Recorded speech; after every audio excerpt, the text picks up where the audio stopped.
Right, we got a 2025 Hyundai Elantra key fob here. I'm going to open it up to show you how to replace the battery. So if you look at the left side here of the key fob, there's a slot. It's perfect for a flathead screwdriver. Go ahead and put it in there and give it a little bit of a twist and a pry.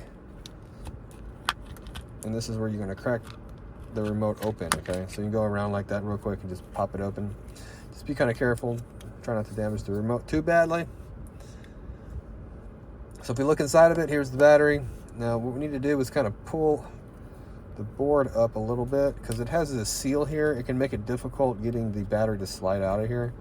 So we actually want to take the board and lift it up a little bit. Like this. Okay, past the seal. Just like that. And then we can slide it right out. All right. Be careful with the metal screwdriver. And battery size is going to be written on the battery.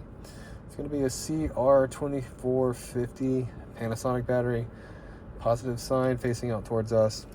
If you need a new battery, check the description box. I'll have a link in the description box and in the comment box. Where we just slide the new one in like that with the positive sign facing out towards us. Kind of put the board back in the way it needs to be. Then you just get the cover and snap it together. And that's it. We are done. Start at the top. Work your way down. It should snap, crackle, and pop. All good. Well, that's it for this one. Subscribe, because I got tons of videos on how to replace these batteries and all the key fobs. That should help you out next time this happens. Thank you for watching.